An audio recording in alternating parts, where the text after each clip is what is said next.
வெற்றிவேல் முருகனுக்கு அரோகரா. மகா கந்த சஷ்டி விரதம் மிக ரகசியமாக மறைக்கப்பட்ட 5 சூட்சம ரகசியங்களை பதிவு செய்கிறேன். முழுமையா பார்த்து பயன்படுத்தி வளம் பெறுங்கள். 1.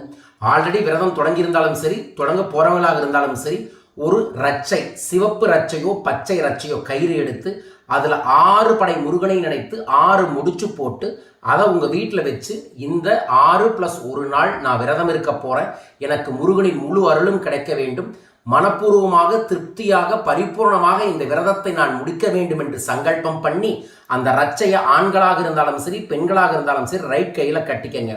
1. 2வது, இந்த நாட்களில் என்ன ஆடை அணின்னு நிறைய பேருக்கு கேள்வி இருக்கு. 1 பச்சை அல்லது சிவப்பு, இந்த 2 ஆடைகளை ஏதோ ஒரு ஆடையை நீங்க தாராளமாக அணிந்து கொள்ளலாம். இது 2. 3வது, விரதம் அப்படிங்கிறதே அந்த முருகனை நோக்கி நம்மளோட முழு சக்தி நிலையையும் அனுப்பி அவரோட பெரும் சக்தியை பேராற்றலை பெறுவதுதான். அதனால அந்த முருகனுக்குரிய மந்திரத்தை நீங்க கண்டிப்பாக ஜபம் செய்யணும்.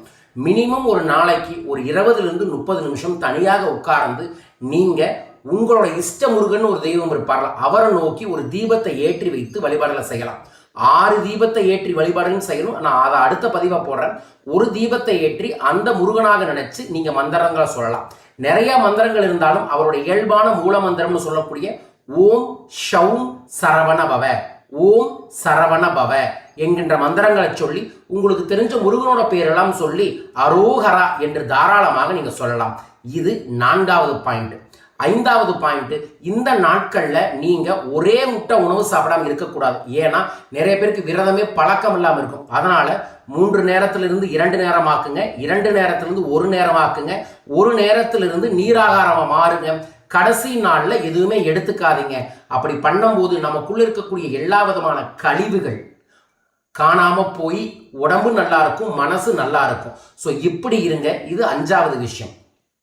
5வது விஷயம் என்ன அப்படின்னா, நீங்க இந்த நாட்கள்ல முடிஞ்சா செருப்பு இல்லாம இருங்க. ஏன்னா மண் அப்படிங்கிற சக்தியோட நம்ம பஞ்சபூதத்துல மண் சக்தியோட இணைந்து இருக்கும் போது இன்னும் இந்த பிரபஞ்ச பேராற்றல இயற்கையோட கிடைக்கும். காலை மாலை 2 நேரமும் குளியுங்கள், முருகனுக்குரிய மந்திர ஜபங்களை செய்யுங்கள், தீபமேற்றி வழிபாடுகளை செய்யுங்கள், சிவப்பு நிற பச்சை நிற ஆடையை அணிந்து கொள்ளுங்கள், கையில ரச்சை கட்டி விரதத்தை தொடங்குங்கள்.